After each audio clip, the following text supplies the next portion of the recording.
soif de ta présence, ô Saint-Esprit, viens, souffle sur nos vies, embrasse nos cœurs, ô Seigneur.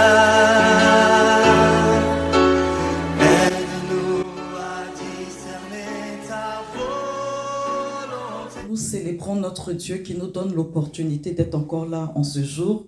J'espère que vous allez tous bien. En tout cas, toujours une grande joie de nous retrouver, de partager ces moments ensemble, de puiser dans les profondeurs de notre foi catholique. Et vraiment, merci pour cet exercice parce que je découvre et je redécouvre et je trouve que l'Église est belle et qu'on a beaucoup de beaux secours. Et on sent que Dieu fait tout pour que nous soyons sur son cœur. Même quand notre volonté est un peu mitigée, sa grâce nous rejoint. Et aujourd'hui, on va parler de l'eschatologie. L'eschatologie, c'est vraiment le discours sur les fins dernières.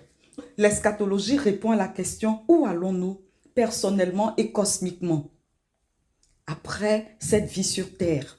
Voilà, donc on n'a pas peur, on veut regarder les choses en face, on se rend compte qu'on prie un Dieu merveilleux, il est bon, il est Seigneur, il est rentré dans notre vie, il a fait irruption dans notre vie. Sa grâce nous a permis de lui dire oui, même quand c'est un oui faible.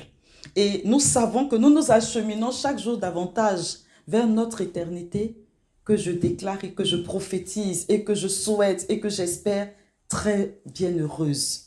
Voilà, donc nous allons travailler aujourd'hui autour d'un thème « Ô mort, où est ta victoire ?» Ô mort, où est ton aiguillon? Nous sommes en 1 Corinthiens 15, verset 55. Donc nous parlons de la bonne mort en ce jour, en disant mort, où est ta victoire? Mort, où est ton aiguillon? Dans l'Église catholique, on prie pour la bonne mort. Donc mourir fait partie de notre vie. Nous mourons chaque jour à quelque chose. Nous mourrons. Apocalypse 14, 13. Alors j'ai entendu une voix qui venait du ciel. Elle disait, écris. C'est la voix qui vient du ciel qui dit, écris, heureux dès à présent les morts qui meurent dans le Seigneur. Notre mort doit se vivre dans le Seigneur. Oui, dit l'Esprit, qu'ils se reposent de leur peine, car leurs actes les suivent. Que toutes les bonnes choses que nous avons vécues nous suivent. Et tout ce qui est fragile soit lavé dans le sang de l'agneau, effacé, non coupable. Dans l'Église catholique, on prie pour l'heure de la mort, pour que cette heure soit heureuse. On parle de la bonne mort et on prie pour avoir une bonne mort. La bonne mort n'est pas forcément une mort sans souffrance. Ce n'est pas forcément une mort dans le sommeil. Ce n'est pas forcément une mort apparemment paisible. La bonne mort est plutôt une mort préparée, une mort offerte, une mort vécue en état de grâce. C'est pourquoi on prie vraiment pour cette heure. Nous qui faisons l'expérience quotidienne du péché, de notre misère, de notre fragilité, nous prions que la miséricorde de Dieu nous rejoigne notre désir de lui. Aussi faible soit-il, notre oui aussi inconstant soit-il, que l'amour miséricordieux nous rejoigne et que l'amour miséricordieux l'emporte sur nos misères. Que le sang de Jésus n'est pas coulé en vain. Une bonne mort est celle où la personne se réconcilie avec Dieu. Tu te réconcilies constamment avec Dieu dans tous les trésors que l'Église te donne pour que chaque jour tu sois dans sa présence. Seigneur Jésus, Fils du Dieu vivant, prends pitié de nous, pécheurs. Prends pitié de moi, pécheur. C'est comme ça que les moines priaient, le pèlerin. Tu te confesses. C'est vrai que tu vas te confesser une fois par mois. C'est un acte. Mais au quotidien, tu as la conscience de ta misère. Tu supplies la miséricorde de Dieu sur ta vie. Et Jésus nous a donné par Sainte Faustine un bon remède. Père éternel, je vous offre le corps, le sang, l'âme et la divinité de votre Fils bien-aimé, notre Seigneur Jésus-Christ, en réparation de nos péchés et de ceux du monde entier. Par sa douloureuse passion, sois miséricordieux pour nous et pour le monde entier. Dieu saint, Dieu fort, Dieu éternel, aie pitié de nous et du monde entier. Eau et sang qui coule du cœur de Jésus comme source de la miséricorde pour nous. J'ai confiance. Jésus, j'ai confiance en toi. Tu pries avec ça parce que tu connais ta vie.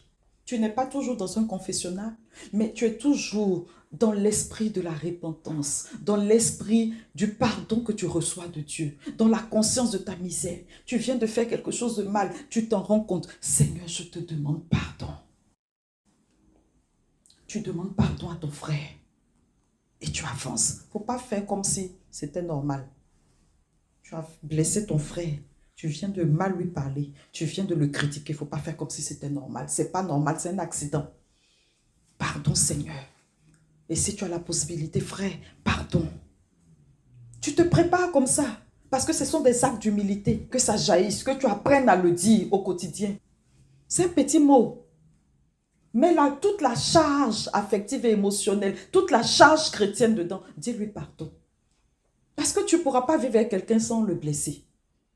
Tu ne pourras pas vivre avec toi-même sans te blesser. Demande pardon. Prépare-toi. Quand je dis toi, là, ça, moi, il parle entre parenthèses. Et puis, la bonne mort, c'est celle dans laquelle on peut recevoir sur les derniers sacrements. Si on en a la grâce, alléluia. L'onction des malades, la confession, le viatique. Si Dieu permet qu'on l'ait, parce qu'on est dans des circonstances où il y a un ministre ordonné, dans des circonstances où on savait qu'on allait mourir, tant mieux. Mais ça peut être aussi, tu sors de la messe et puis tu es parti. Donc, tu es parti avec le viatique, puisque tu as une vie de prière. Tu as une vie de prière. Tu te confesses régulièrement. Tu vas à la messe régulièrement. Tu pries régulièrement. Tu as des dévotions régulières. Donc, la mort ne te surprend pas. Même si elle est subite et imprévue, comme on dit, tu as la culture de Dieu. Donc, tu n'es pas surpris. Tu es dans la bonne mort. La bonne mort, c'est celle dans laquelle on offre sa souffrance, sa dernière épreuve de foi. Dans un acte d'abandon. La bonne mort, c'est accepter sa mort comme un passage vers Dieu. Bien entendu, c'est se détacher des biens terrestres. En fait, je vais laisser, Seigneur, pourvu que ça profite à quelqu'un d'autre. Et pardon d'avoir été tellement égoïste que j'ai autant amassé. Et de mon vivant, je n'ai pas su partager. Mais c'est là, comme le temps, c'est une éternité. Ce que je n'ai pas pu faire hier, que ça serve aujourd'hui, que ça m'accompagne. Le dernier acte de volonté, consentir à Dieu, c'est ça le moment de la bonne mort. Dis oui à Dieu. Oui, Seigneur. Et il y en a même qui te disent qu'ils n'ont pas la foi, tout ça. Mais au moment de partir, ils arrivent à dire oui au Seigneur. Donc la mort est une réalité que nous connaîtrons tous, quelle que soit notre vie, notre condition sociale, notre foi. Et Saint François d'Assise parle de notre sœur, la mort corporelle, à qui nul vivant ne peut échapper. En tout cas, à moins d'être enlevé, comme Enoch ou Élie, ou d'être bénéficiaire de la parousie. Autrement, nous allons mourir. Nous allons être enlevés, nous allons être élevés, si vous voulez, employer les termes que vous voulez, mais en tout cas, notre vie dans la condition charnelle, à un moment donné, va s'arrêter. C'est capital. La mort est l'instant décisif où l'âme se fixe pour l'éternité. Donc, on ne peut pas faire comme si elle n'existe pas. Nous sommes face à la mort, une grande inconnue. C'est une thématique que nous ne pouvons pas aborder de manière rationnelle. Même si on veut rationaliser, personne n'y est allé. Et même ceux qui sont allés ne sont pas allés jusqu'au bout. Ils ont fait des expériences de mort imminente, des NDE, des EMI, mais ce sont des personnes qui sont revenues. Donc, elles ont vu juste une partie du voile. Et puis encore, ce sont des expériences subjectives. Même si aujourd'hui, on essaye d'objectiver avec des recherches scientifiques, ça reste quelque chose d'inconnu. Mais pourtant, c'est avec elle que nous vivons tous les jours. Parce qu'elle peut apparaître tous les jours. Quand on n'a pas la foi, on parle de la grande faucheuse. Donc, finalement, toute notre vie est une préparation à ce jour de notre mort. On se prépare toute sa vie à bien mourir, qu'on en soit conscient ou pas. Nous vivons et nous tendons vers ce jour, que nous le voulions ou non. C'est un rendez-vous pour nous chrétiens dont nous ne connaissons ni la date ni l'heure. Un rendez-vous que nous préparons tout au long de notre vie. Au Moyen-Âge, en priant, suppliant, Seigneur, préservez-moi de la mort subite et imprévue. La mort sans préparation à cette époque, c'est-à-dire l'accident, le foudroiement, était crainte. Pas parce qu'on avait peur psychologiquement de la mort, mais parce qu'on voulait avoir le temps de consentir à Dieu. En fait, chaque chrétien savait qu'à la fin de sa vie, il voulait être selon le cœur de Dieu, parce qu'il voulait le ciel, même s'ils savent que c'est quelque chose qui peut venir de manière subite. Parce qu'il y en a qui voient la mort venir parce qu'ils tombent malades, mais il y en a non qui ne voient pas la mort venir. Mais dans tous les cas, les chrétiens ne voulaient pas partir de cette terre sans être dans l'amitié de Dieu. Et souvent, on parlait autrefois d'être muni des sacrements, d'où l'importance de ne pas mourir soudainement. Pour eux, il fallait apprendre, vivre avec les sacrements de l'Église. Pour eux, c'était mieux de mourir à la limite malade, dans une agonie extrême, pour que le prêtre vienne donner les sacrements. Pour eux, c'était une manière de se préparer spirituellement à cette rencontre. Donc, ce n'était pas la douleur de la souffrance dans le corps malade ou dans le corps agonisant, mais c'était surtout l'urgence d'être en communion avec Dieu. Parce qu'à l'heure de la mort, il y a un vrai combat. C'est de ne pas quitter cette terre-là dans une forme de déchéance spirituelle. C'est le combat de notre oui. Dans ce moment extrême, il subsiste un dernier combat parce que la liberté humaine doit encore se prononcer. Christ a tout fait pour nous. Il est mort à la croix pour nous. Il a versé son sang pour nous. Il nous a libérés du péché. Il nous a donné l'espérance de la vie éternelle. Mais nous avons à lui dire oui aujourd'hui et tous les jours de notre vie. C'est pour ça que nos différents oui sont une préparation au oui final. Au moment de mourir, l'âme traverse son dernier combat. Là, on n'est vraiment pas dans un combat physique, c'est un combat spirituel. Parce qu'en vérité, le combat spirituel n'est pas d'abord un combat pour le bien-être, non, parce que Dieu s'occupe de nous. Le combat réel, c'est d'être en communion, en amitié avec Dieu. Et on combat tout au long de notre vie pour que le Seigneur triomphe. Tu n'as pas envie d'être une proie du diable. Tu combats par rapport à ton appel, par rapport à ce que tu sais que Dieu veut que tu vives. Et tu vas combattre contre toi-même pour que ta chair ne soit pas la complice des œuvres de Satan. En fait, c'est ça. Et c'est ce combat-là que tu apprends à mener. Notre entraînement, comme dit l'oraison du mercredi des cendres, notre entraînement au combat spirituel. On s'entraîne au combat spirituel. On s'entraîne à la victoire. Et puis le premier dimanche de carême, on va voir Jésus. Il dit, il est écrit. C'est-à-dire que dès son entrée dans le ministère, sinon dans le monde, il est lui-même en combat avec l'ennemi. Hérode veut le tuer. Il n'y a pas d'endroit déjà même pour le mettre au monde. Donc, dès que nous avons été conçus, je ne dis pas dès qu'on est né, je dis dès que nos parents nous ont conçus, quelle que soit la circonstance, à partir du moment où nous avons remporté le combat de vivre dans le sein de notre mère, le combat a déjà été déclaré. Satan a vu une âme qu'il veut récupérer. Dieu aussi a suscité une âme qu'il veut investir, qu'il emmène dans le monde pour une mission, pour une vision, pour vivre finalement avec lui parce que Dieu nous aime. Il nous crée par amour et il utilise nos parents comme canaux. Donc tu es inscrit dans un combat spirituel. Et dès que tu es né, toi-même tu pousses le cri de guerre. Sinon le cri de victoire, parce que tu as vécu 9 mois, sinon 7 mois, peu importe, que tu sois né prématuré ou pas, ou que tu sois né même après le terme. Tu as combattu dans le ventre de ta mère et tu as gagné la victoire en acceptant de naître. Tu as vaincu tous ces moments-là. La grâce de Dieu était sur toi. Il dit, je veux que tu vives. Et tu as accepté de vivre. Et ta maman a accepté que tu vives. Et tu es venu au monde. Donc, dès ce moment-là, tu as un ennemi juré. La guerre est déclarée. L'enjeu, c'est ton âme. L'enjeu, c'est mon âme. L'enjeu de ta vie sur terre, c'est pas d'être PDG. Hein. Ça, c'est un moyen pour atteindre les objectifs divins. Parce que tu dois venir embellir la société, par exemple. L'enjeu, c'est pas d'être une mère de famille. Pourtant, c'est important que tu sois une mère de famille pour donner naissance à des élus. L'enjeu, ce n'est pas que tu aies beaucoup d'argent. Et pourtant, c'est bien que tu en aies pour être un agent de grâce et de bénédiction, pour exercer la charité. Donc, tout ce qu'on possède, tout ce après quoi on court, c'est légitime. Mais ce n'est pas le but. Tout cela, ce sont des moyens pour nous donner de vivre correctement et d'avoir les moyens, en fait, d'investir le champ spirituel qui est le nôtre. Donc, les biens temporels sont des biens, en fait, en vue de biens spirituels. Donc, ça, quand c'est posé, on est tranquille. Parce que le démon, nous le rappelons, a pour rôle de nous tenter. De toutes les manières, c'est son rôle. De diviser, que nous soyons séparés de Dieu.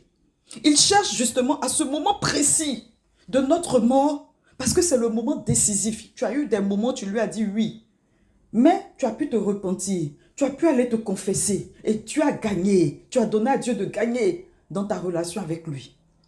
Mais cette fois-ci, si tu dis non à Dieu, tu n'auras pas l'opportunité de la confession. Tu n'auras pas l'opportunité du pardon. Et il sait que c'est le moment où jamais qu'il doit t'emmener à dire non à Dieu. Non serviam. Parce qu'on s'en va pour l'adorer. C'est notre ministère éternel. On s'en va pour le servir dans l'adoration, dans la joie d'être avec lui. On devient serviteurs les uns des autres. Donc on va se livrer à Dieu pour l'éternité. Et Dieu est livré à nous pour l'éternité. Et ce qu'on a reçu sur terre régulièrement dans la louange, dans l'adoration, dans la communion, ça sera quelque chose d'éternel. C'était notre entraînement au combat spirituel. Donc, il sait, à ce moment précis-là, il va vouloir nous faire douter de la miséricorde de Dieu et à détourner nos regards du Christ. D'ailleurs, le mot agonie vient du grec agon, qui signifie lutte. L'agonie n'est pas seulement la souffrance physique. Voilà, il y en a qui vont mourir sans forcément une souffrance excessive. Ça ne veut pas dire qu'ils ne vont pas agoniser. Il y a des jours où tu sens dans ton âme une pression, tu ne sais pas trop ce qui se passe, alors que tu es en train de préparer l'heure de ta mort. Donc, il ne faut pas croire que les gens qui meurent d'une crise cardiaque ou bien qui meurent dans un accident n'ont pas d'agonie. Ils peuvent avoir une agonie qu'ils ne comprennent même pas. Mais ils savent qu'ils vivent quelque chose parce que Dieu les prépare à la rencontre. Et le combat est engagé. Même si la chair ne le perçoit pas, l'âme perçoit avant. L'âme perçoit toujours le combat avant même que le corps le perçoive. Et d'ailleurs, Jésus a vécu une agonie. L'agonie a commencé dans le jardin des Oliviers. Son agonie s'est passée avant sa flagellation, avant que physiquement il ne souffre. Donc son âme était dans la lutte intérieure, c'est ça. Donc l'agonie n'est pas seulement une souffrance physique, mais c'est la lutte intérieure, la tentation. Jésus l'a vécu à Gethsémani, il dit, mon âme est triste à en mourir. Vous voyez, dans son âme, il y a un combat qui se joue. Il n'était pas en train de le frapper quand il disait ça. Il dit, mon âme est triste à en mourir. Père, non pas ma volonté, mais la tienne. En fait, il nous montre, il faut dire oui à Dieu. Tu ne comprends pas, c'est dur. Ton âme est triste, tu ne sais pas ce qui se passe. Il y a un enjeu autour de toi, tu ne sais pas. Mais tu dois redire, Père, j'ai confiance en toi. Donc, le démon attaque cet instant décisif. Mais l'Église, alléluia, alléluia. L'Église entoure l'âme pour qu'elle accepte l'amour. Parce que c'est un grand combat. Il y a des victoires qu'on remporte avec des alliés. Plus que jamais, le diable se déchaîne. Et plus que jamais, Dieu donne, alléluia, par la main de l'Église, tout ce qu'il nous faut pour partir tranquille. Même si c'est dans les larmes, on part dans la victoire. Avec sans péril, on triomphe sans gloire. Mais là, on va combattre. On est dans les larmes, on est dans les pleurs peut-être. On dit sa transpiration est devenue du sang. C'était tellement dur. Il ne faut pas jouer avec ça. L'heure de la mort, elle est décisive. Et donc, c'est ça qu'on prépare. C'est pour ça que je prends du bonheur à en parler. Parce que ça nous met en tension vers une éternité bienheureuse. Parce qu'on n'y pense pas souvent. On se lève le matin, métro, boulot, dodo, on trouve pour aller au travail. Oui, les courses, tout et tout. Mais le petit temps qu'on va consacrer à notre éternité, parce qu'on ne nous en parle plus beaucoup. Parce que nous-mêmes, on veut entendre autre chose. Mais il faut y penser. C'est le témoignage d'un de nos frères et amis, Serge, accompagné par son curé. Et voilà que le monsieur va avoir un cancer. Il se bat contre ce cancer-là. Il gagne des victoires. Dieu lui donne des rallonges. Et puis l'heure de la mort arrive. Quelques semaines avant, il se voit dans des flammes, mais dans l'angoisse, dans le combat. En tout cas, jusqu'à ces derniers jours, souvent même il tombait du lit. Sa femme rend témoignage. Il tombait tellement le combat était rude. Il fait une expérience dans laquelle il se voit vraiment dans ce feu, dans la tourmente, dans la souffrance de l'âme. Et puis il voit son accompagnateur qui apparaît. Alléluia, comme un super-héros. Qui rentre dans les flammes. Il est avec ses ornements sacerdotaux. Il rentre dans les flammes. Il se bat contre les flammes. Et puis il tire Serge des flammes. Et voilà que Serge va vivre son agonie de plus en plus paisiblement. Et son épouse et les amis avec qui il priait étaient autour de son lit, en train de prier le chapelet. Et puis, moi, j'étais à combien de kilomètres à Paris? On parle du sud de la France. Et on était très proches. Je suis très proche de son épouse. Donc, on agonisait tous ensemble, comme par hasard. Parce que l'Église soutient tout le monde, tous les baptisés. Nous sommes tous associés. C'est très important d'accompagner les agonisants, de prier pour ceux qui partent. Donc si ça ne fait pas partie de vos prières dans les dévotions, il faut prier pour ceux qui partent. Ce n'est pas évident. Et sa femme priait. Tout le monde faisait le chapelet. C'est bizarre ce jour-là. Je sens qu'il faut que j'aille immédiatement à la messe. Et lui aussi, le père, sent qu'il faut qu'il vienne voir son fils. Donc il prend sa voiture, il file. Il arrive au chevet. Et moi, je suis à la messe. Incroyable. Les textes n'avaient rien à voir avec la messe célébrée. C'était une messe votive dans laquelle on célébrait la dédicace d'une église. Et puis, les cantiques qui vont prendre, on parle de Jérusalem céleste. Et puis, le chant de sortie, notre patrie se trouve dans les cieux. Ce cantique se termine par Céleste Jérusalem. Regardez l'église. Je suis à la messe à Paris. Eux, ils sont à Garéoult. Ils sont en train de prier pour accompagner notre ami Serge. Pendant que nous, on est au chant de sortie, eux aussi sont en train de chanter Céleste Jérusalem, et puis il rend son âme à Dieu. Dès que je sors de la messe, elle m'envoie un message. Ton ami est parti. Je dis, je sais. Elle me dit, voilà le chant sur lequel il est parti. Mais Serge, il jouait beaucoup la guitare, il aimait chanter, il aimait les cantiques à bas père, tout ça. Donc, Dieu l'a rappelé. C'est que, accompagné de toute l'église, tous ses amis du ciel, voilà, l'église militante était en prière pour lui. L'église céleste était unie parce qu'on dit que dans la messe, il y a le pont entre ces trois réalités. La messe est le pont entre ces trois réalités. L'église souffrante, l'église militante et l'église triomphante. Et justement, pendant que nous étions en train de vivre ce pont, en priant pour Serge, le prêtre est venu avec les sacrements, tout ce qu'il pouvait faire pour soutenir son filleul. Il est parti paisiblement, accompagné de son épouse et des membres du groupe de prière. C'est très beau. C'est très beau. L'Église met tout en œuvre. Selon des mystiques, Thérèse d'Avila, Alphonse de Liguori, Saint François de Sales, Jean de la Croix et bien d'autres, il y a trois grands ennemis qui se manifestent pendant l'agonie. La peur.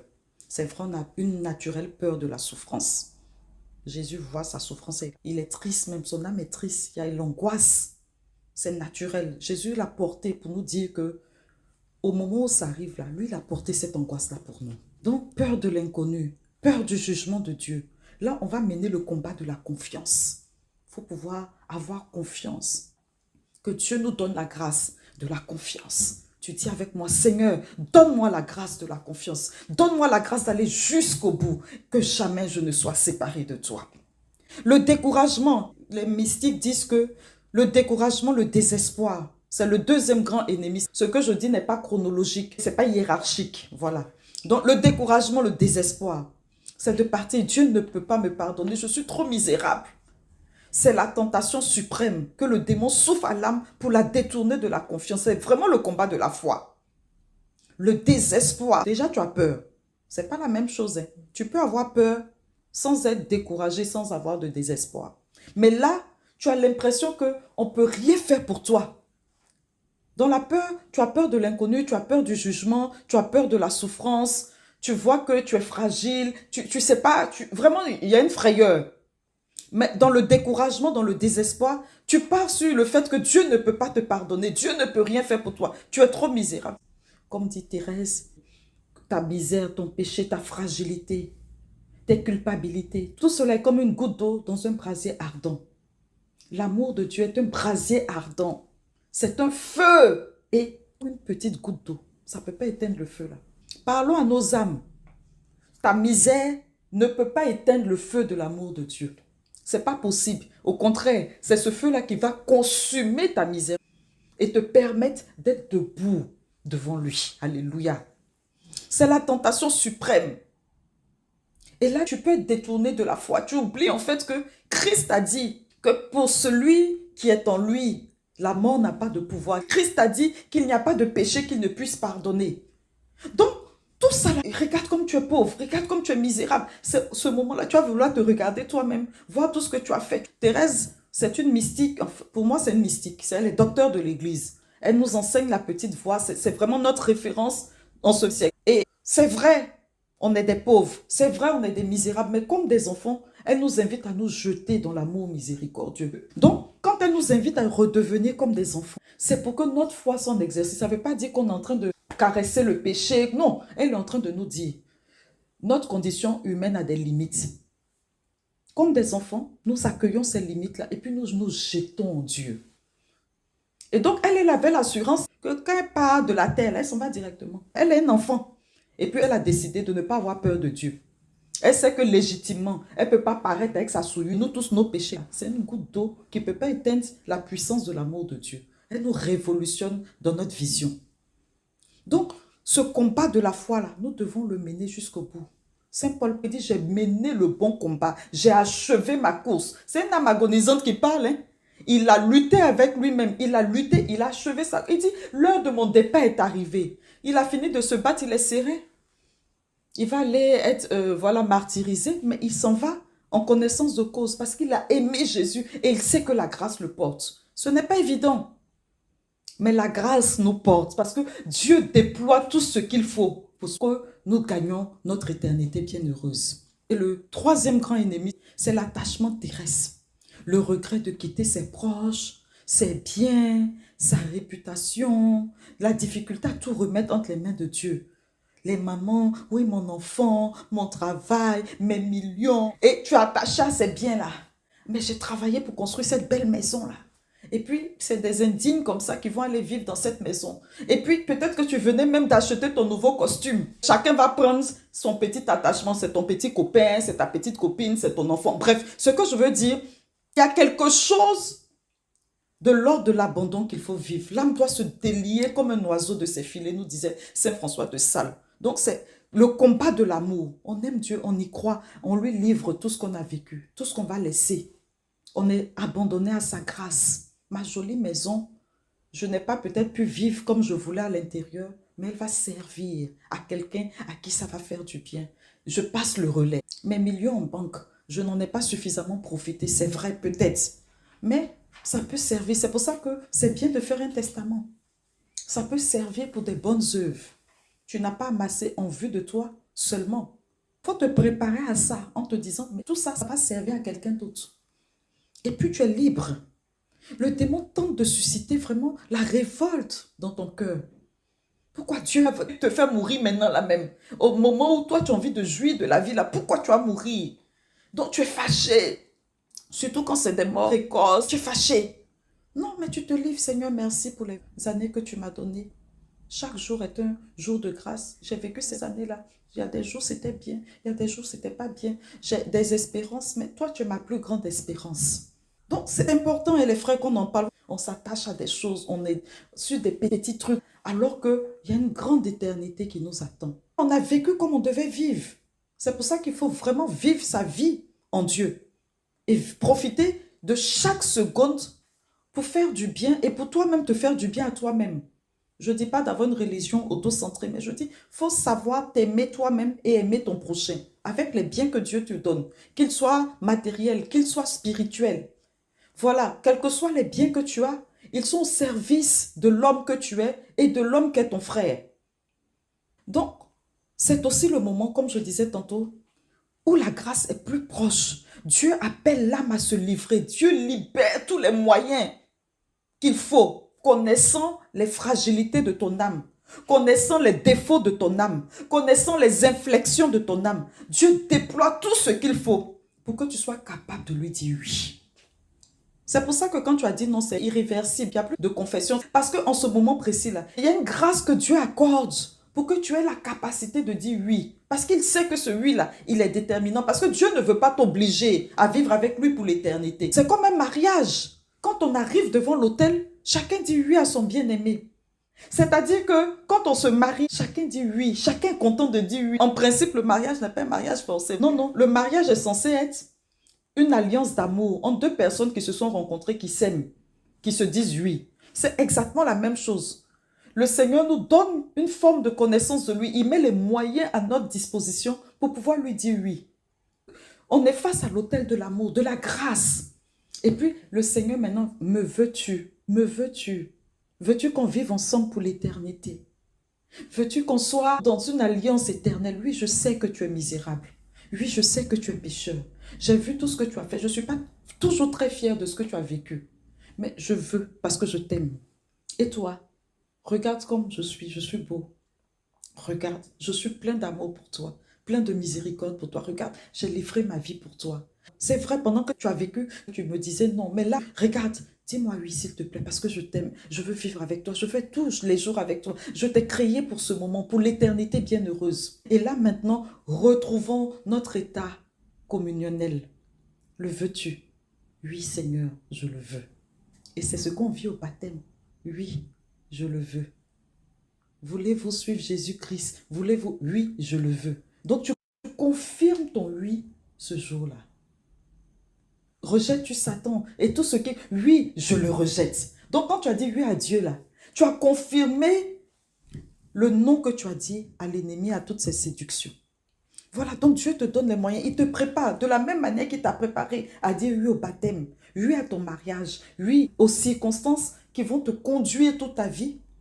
Pour cette vie éternelle-là, il revient te demander, te refaire la cour, te reséduire. Il dit, mon épouse infidèle, je la conduirai au désert et je la séduirai, je lui parlerai au cœur. Là, vous êtes dans le désert du passage. Il veut que tu lui dises oui parce qu'il est fou de toi. Alléluia. Et le catéchisme de l'Église catholique nous dit, la miséricorde de Dieu dépasse tout ce que l'homme peut craindre. Il faut lire le catéchisme 2090 à 2092. Vous aurez de beaux textes là-dessus. Je ne vais pas le lire aujourd'hui pour vous.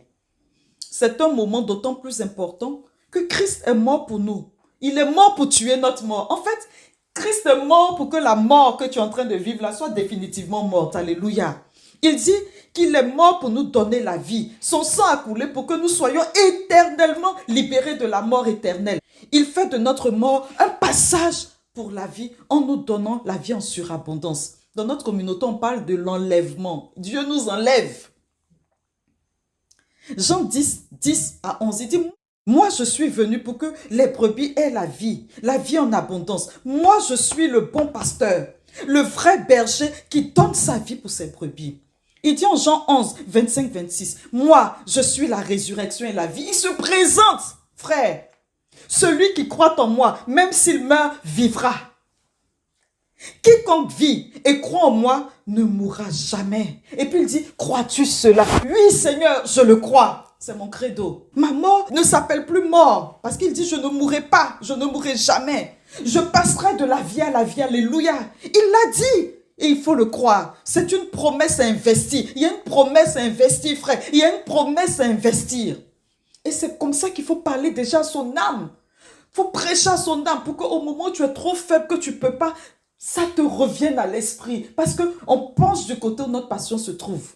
Si toute ta vie, ta passion était du côté de Jésus, du côté de cette espérance, le jour de ton départ, tu vas pencher de ce côté. Quand tu vas prendre un avion pour voyager, quand tu choisis ta destination, tu ne vas pas de l'autre côté. Et l'avion ne t'emmène pas ailleurs. Voilà. Tu dis, je prends mon billet d'avion pour aller en Côte d'Ivoire, sauf si tu t'es trompé. Et d'ailleurs, même, tu ne vas pas monter dans l'avion. Donc, on a déjà choisi notre destination. On l'a dit à Jésus dans le baptême. On l'a dit à Jésus dans notre conversion. On l'a dit à Jésus tout au long de notre vie à travers les choix que nous faisons. Et puis, on lui dit, regarde, nous là, on vit dans une condition limitée. C'est notre condition humaine. Tu as dit dans ta parole, le juste même qu'elle a là, il pêche 7 fois. On sait ce que 7 signifie. C'est un chiffre parfait, de perfection. Donc, ça veut dire qu'on est capable du pire. Alléluia. Mais on est surtout tendu vers le meilleur. Et le meilleur, c'est toi.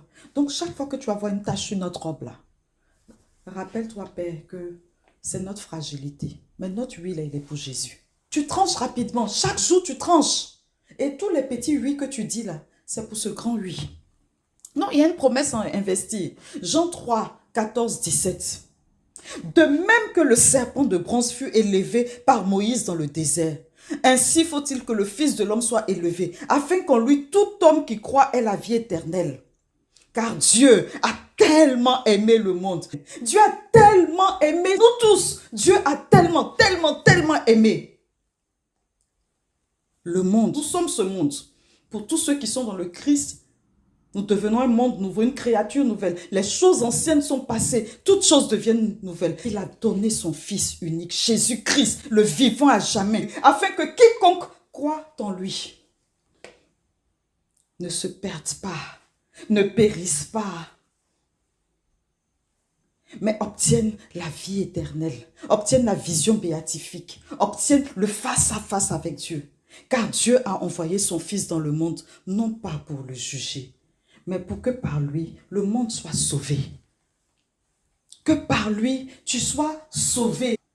Un salut intégral déjà sur terre, mais un salut éternel, tu es sauvé.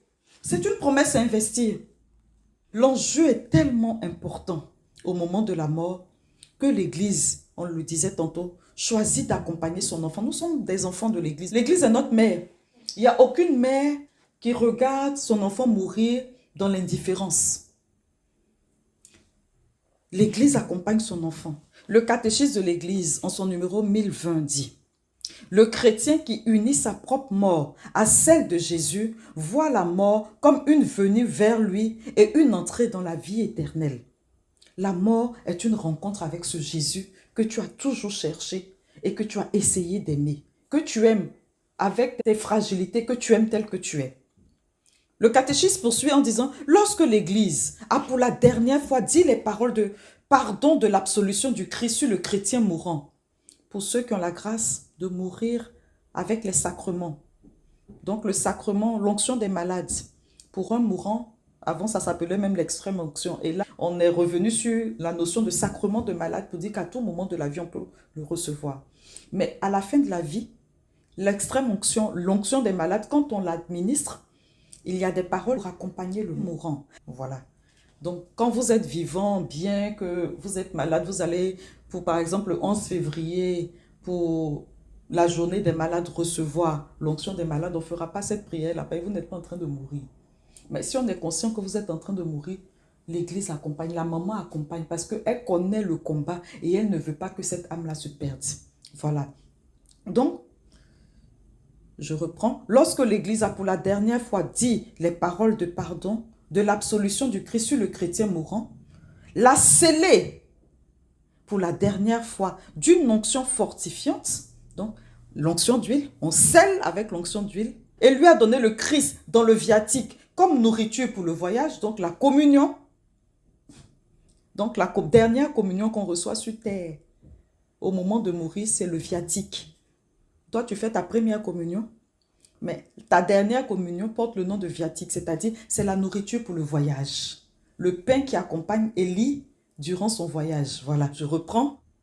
Le chrétien qui unit sa propre mort à celle de Jésus voit la mort comme une venue vers lui et une entrée dans la vie éternelle. Lorsque l'Église a pour la dernière fois dit les paroles de pardon, de l'absolution du Christ sur le chrétien mourant, l'a scellé pour la dernière fois d'une onction fortifiante et lui a donné le Christ dans le viatique comme nourriture pour le voyage, on dit, elle parle avec une douce assurance. Donc l'Église, à travers la voix du prêtre, du ministre ordonné, de l'évêque, parce que c'est eux qui peuvent nous accompagner dans cette période-là, en disant ces paroles-là. Ça là, c'est le ministre ordonné qui dit. Voilà. Donc on dit, l'Église lui parle avec une douce assurance à travers la voix du ministre ordonné. Ça, c'est moi qui ajoute. Il dit, quitte ce monde. La première fois que j'ai vu une liturgie de ce type, j'étais traumatisée d'entendre l'ordre donné à l'âme de quitter le monde. Ça veut dire que l'Église sait que c'est important. Ton temps est arrivé. Rester sur terre devient péché parce que tu résistes à la volonté de Dieu. C'est le moment de partir, tu pars. C'est comme le train est là, le train ne t'attend pas en gare, il faut que tu montes dedans. Si tu ne vas pas au moment où le train part ou que l'avion décolle, que tu es encore là, c'est-à-dire que si ton hôtel, tout était déjà payé jusqu'à cette heure-là, tu n'as plus rien. Donc tu te retrouves sur le quai, dans une ville inconnue, dans un pays inconnu, tu n'es plus chez toi. Donc ne résiste pas. Les attachements aux biens de la terre peuvent nous empêcher de vouloir partir, on se bat. Donc il y en a qui doivent partir, mais ils se battent. Donc, l'Église parle avec une douce assurance, mais avec une fermeté. Quitte ce monde, âme chrétienne. Tu es chrétienne, non? Tu veux rester pourquoi? C'est la volonté de Dieu maintenant que tu partes. Quitte ce monde, âme chrétienne, au nom du Père Tout-Puissant qui t'a créé, au nom de Jésus-Christ, le Fils du Dieu vivant qui a souffert pour toi, au nom du Saint-Esprit qui a été répandu en toi. Prends ta place aujourd'hui dans la paix et fixe ta demeure avec Dieu dans la Sainte Sion, avec la Vierge Marie, la Mère de Dieu, avec Saint Joseph, les anges et tous les saints. Retourne auprès de ton Créateur qui t'a formé de la poussière du sol. Qu'à l'heure où ton âme sortira de ton corps, Marie, les anges et tous les saints se hâtent à ta rencontre, que tu puisses voir ton Rédempteur face à face. Voilà, tu ne résistes pas, c'est l'heure d'aller le voir maintenant. Allez pour les épousailles. Ce n'est pas un mariage forcé, mais il est temps de partir. Voilà. Et ça, c'est très fort. Moi, j'ai vécu cette expérience avec mon curé. Je l'accompagnais, mais j'étais impressionnée. Je n'avais jamais vu ça. Il me dit, on s'en va. Cette dame-là, chaque fois, on m'appelle pour lui donner l'onction des malades. Quand on revient, elle revit. Elle ne veut pas partir, elle se bat contre la mort. Alors qu'il faut qu'elle parte. Donc, aujourd'hui, quand on s'en va, c'est pour qu'elle parte. J'ai dit, ah, mon père, j'ai cru que l'onction des malades, là, c'était pour qu'on guérisse. Donc, l'enfant, tu es quelqu'un, quoi. Il dit, donc, toi, avec ta douceur maternelle, ta féminité, tu l'accompagnes avec le chapelet de la miséricorde divine. Quand elle va être assez apaisée, on va lui donner l'ordre de quitter ce monde. J'ai dit, hein? Et donc, on y va.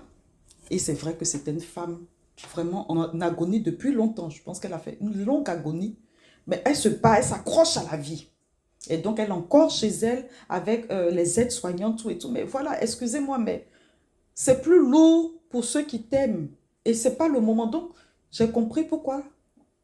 On n'est pas des meurtriers, hein, mais j'ai compris pourquoi il fallait que l'Église exerce maintenant son autorité de mère pour aider cette âme-là à avoir la paix intérieure. Et en plus, mon curé, c'est quelqu'un qui a une grande compassion pour les âmes. Il prie beaucoup pour les agonisants, pour les âmes en purification. Le dernier combat est très important pour lui. Il peut être en train de manger, qu'on l'appelle pour lui dire qu'il y a quelqu'un qui est en train de mourir. Il laisse tout, il s'en va. Combien de fois, en plein Noël, en pleine fête, on n'a pas dû partir pour... Parce que j'étais auxiliaire pastoral, donc du coup, je l'accompagnais dans les missions. Il dit, c'est le moment, c'est pour ça qu'on est là. C'est pour emmener les gens à Dieu. Donc, on prêche, on fait beaucoup de choses, on prie. Mais ce moment-là, quand on peut y participer, c'est une grande bénédiction. Et combien d'amis on ne s'est pas fait dans le ciel comme ça? Il y en a même qui nous ont dit ouvertement qu'ils seront, voilà, là pour nous. C'est très beau d'accompagner ces âmes-là. Et donc, la dame, on a vécu le chapelet de la miséricorde. Donc, j'ai conduit, j'ai parlé à son âme. Il ne faut pas avoir peur, voilà, tout et tout. Donc, on a fait la prière en boucle avec l'aide-soignante qui était là. Et puis, quand le père, qui a une grande sensibilité, l'a senti prête, il a administré l'extrême onction, donc il a prié, voilà. Et puis, il lui a ordonné de partir. Et effectivement, elle est partie dans la soirée. Paisiblement, paisiblement, parce qu'il a pris le soin de lui dire, il ne faut pas avoir peur, ça va bien se passer. Jésus est un amour, en fait. Ce n'est pas un juge, c'est pas un non. Il a dit, ne nous juge pas. C'est nous qui mettons le mot jugement devant. Voilà, il a dit, celui qui a cru en lui, il n'est pas jugé. Donc, son jugement est un jugement d'amour, de miséricorde pour qui a dit oui. Donc, laisse-toi faire. Il lui a parlé et puis elle est partie tranquillement. Je dis ça avec beaucoup d'humour, mais j'ai été impressionnée. Et en fait, ce qui m'a impressionnée, c'est la délicatesse. Donc, on dit une voix douce. Elle lui parle l'église avec une douce assurance parce qu'elle va lui dire quelque chose de fort. Quitte ce monde, âme chrétienne, quitte tout. Pas comme Abraham. Laisse tout. Va vers le pays que je t'indiquerai. Là, tu es dans l'incertitude totale. Donc, quitte pas. Pourquoi? Parce que tu es une âme chrétienne. Au nom du Père Tout-Puissant, tu es dans le Père, tu es dans le Fils, tu es dans le Saint-Esprit. Va prendre la place qui est la tienne. Et puis, l'Église dit qu'à cette heure où ton âme sortira de ton corps, que Marie, les anges, donc l'Église triomphante, les saints se hâtent à ta rencontre, que tu ne sois pas happé par le diable. Voilà, c'est très beau. Donc, c'est une étape importante à ne pas négliger. Là, c'est le prêtre qui l'a vécu.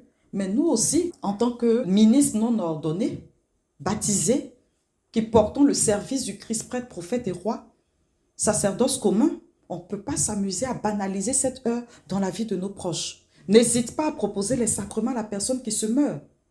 N'hésite pas à demander l'assistance d'un ministre ordonné pour lui administrer le baptême si elle n'est pas baptisée, le sacrement de réconciliation si elle est déjà chrétienne, et le viatique et même l'onction des malades si elle est en train de mourir dans un état de maladie. Mais il y en a qui meurent sans être malades, mais il faut quand même lui donner l'onction. Donc, vraiment, n'hésite pas à appeler un prêtre. C'est important. Tu as été confirmé, tu es devenu témoin du Christ. Ton témoignage t'emmène à exercer la fonction de prophète. Le prophète, c'est celui qui parle. Donc, tu parles de Dieu à la personne. Tu parles des mystères de l'Église à la personne. Tu parles des bienfaits des sacrements à la personne. En fait, tu catéchises, tu prêches, tu fais tout. Mettez le nom que vous voulez, mais parle-lui. Dis-lui quelque chose. Ne reste pas muet pour dire non, tu respectes sa foi. Parle-lui de Dieu. C'est un moment décisif. Dis-lui, ah, peut-être que tu as refusé Dieu toute ta vie, mais c'est un moment, tu vas le rencontrer. Donc, voilà comment tu dois faire tout et tout. Parle-lui. Si elle te dit oui, qu'elle accepte le baptême, tu auras gagné. Dieu aura gagné par toi. Alléluia. Si elle dit, elle est baptisée, mais elle ne s'est jamais confessée parce qu'elle a été baptisée bébé, elle n'y croit pas tant. Parle. Peut-être qu'elle acceptera la confession en ce moment-là. Elle acceptera de recevoir la communion. Parle-lui. En tout cas, moi, j'ai eu la grâce de vivre avec mon curé. Il y avait une nouvelle baptisée qui l'accompagnait. Et comment cette dame a reçu le baptême? Elle roulait, elle vivait sans Dieu, elle ne connaissait pas le Seigneur. Et voilà que pendant qu'elle était en train de conduire sa voiture, elle entend « rentre à la maison ». Et donc, quand elle entend ça, elle roule et elle va dans une petite église et elle prie.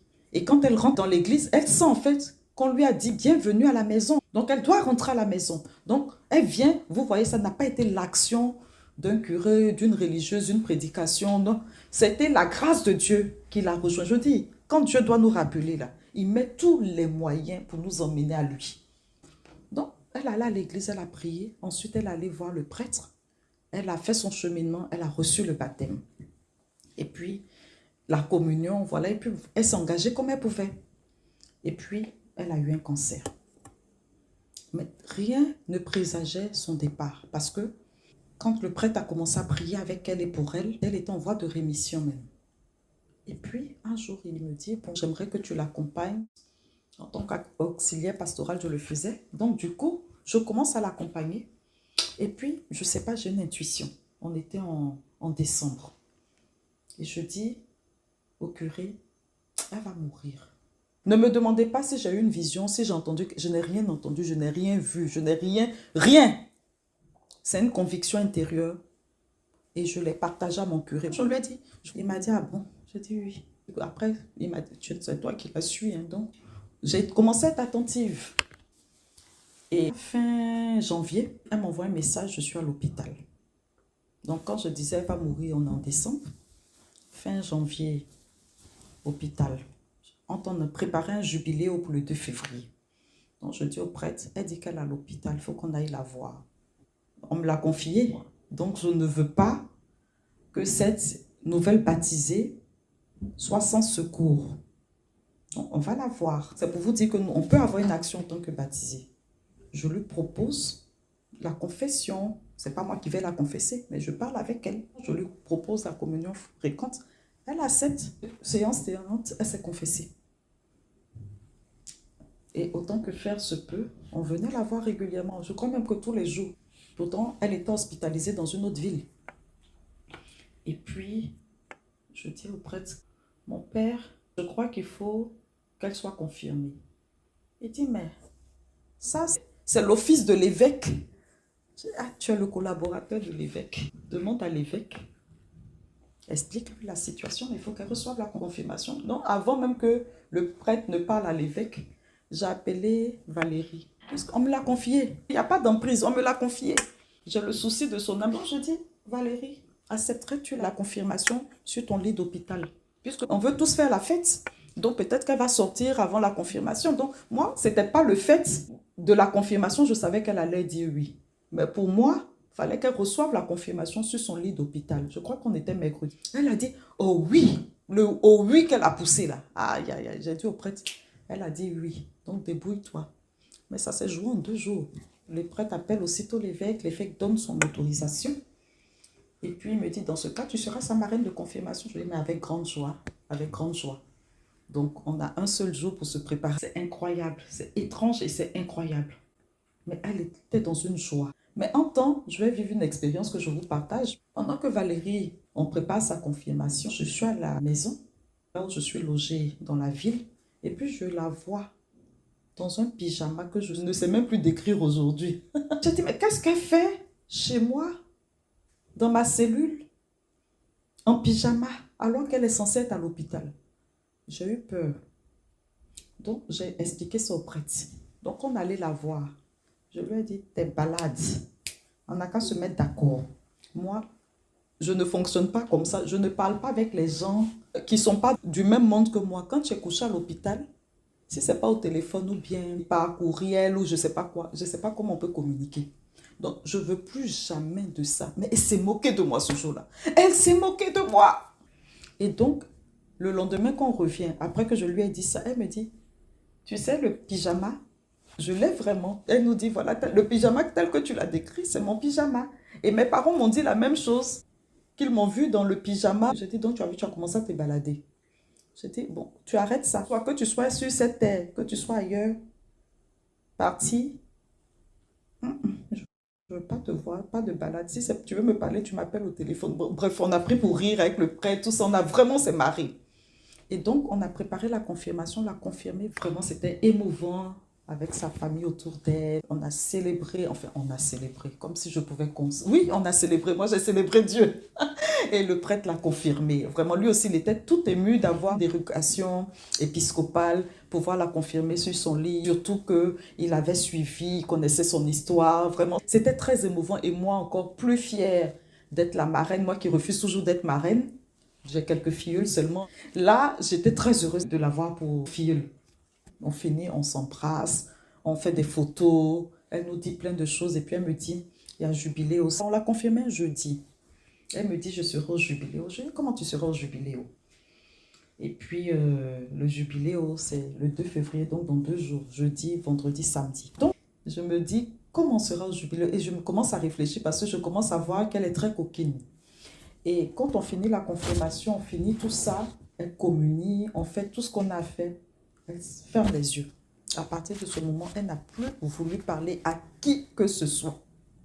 Elle n'a plus voulu parler à qui que ce soit. C'est-à-dire, dès que nous, on l'a embrassée, on a discuté avec elle, on a un peu plaisanté, on l'a ri, on l'a félicité. Voilà, on a pris les photos, mais c'était très émouvant. Elle a fermé les yeux. Elle ne voulait plus parler à tous ceux qui étaient autour d'elle, ses parents, ses amis. Elle ne voulait plus. Elle est restée yeux fermés jusqu'à ce que tout le monde parte. Le lendemain, vendredi, on vient avec la communion. Les yeux fermés. Et là, on a compris qu'elle était en train vraiment de partir. Donc, le prêtre l'a bénie.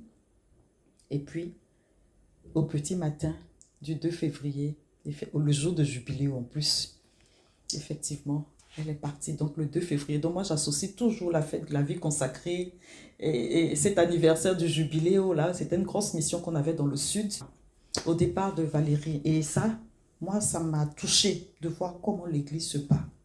Comment Dieu est venu lui-même la chercher, rentrant à la maison. Et comment, effectivement, elle est rentrée à la maison après avoir reçu le Saint-Sacrement en elle, le viatique. Elle a reçu Jésus. Elle ne veut plus parler aux hommes de la terre parce qu'elle veut partir en état de grâce. Elle ne veut pas que sa bouche flanche. Elle ne veut pas que ses sentiments flanchent. Elle ne veut pas que ses pensées flanchent. Quand on est venu le vendredi, elle nous a fait des petits signes. Mais elle n'a pas ouvert les yeux, elle n'a pas pu parler, elle n'a même pas pu prendre la communion. Elle était déjà en train de vivre son agonie ultime. Voilà, donc Dieu est fort. N'oublions pas notre sacerdoce commun. Là, vous allez dire, oui, tu as juste induit le prêtre. Mais c'était mon rôle prophétique de dire au prêtre, de parler au prêtre et de parler à Valérie. Tu es prêtre, prophète et roi. Le prêtre, il exerce son sacerdoce, mais tu es prophète, donc tu peux partager ta foi.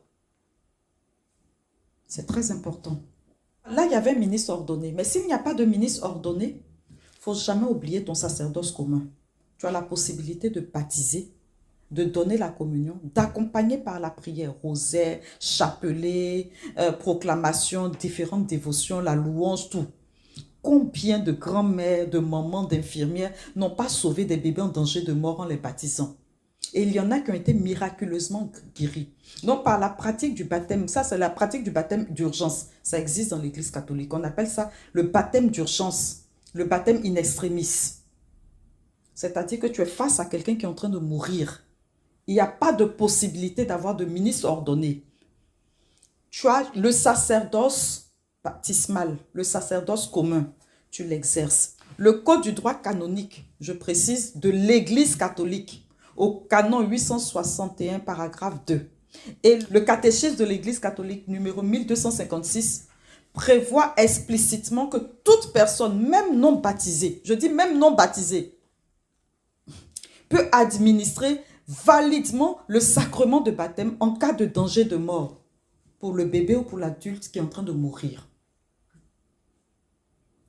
Vous êtes catéchumène ou bien vous avez rencontré Jésus, vous connaissez la force du baptême. Vous êtes en train de mourir. Et puis il y a un musulman qui passe. Vous lui dites, pardon mon frère, viens. Moi, je suis chrétienne. Je sens que je vais mourir. Je ne veux pas mourir sans baptême.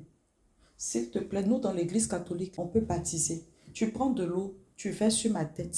Au nom du Père et du Fils et du Saint-Esprit, dis ça seulement. Aie l'intention de me baptiser comme je te demande.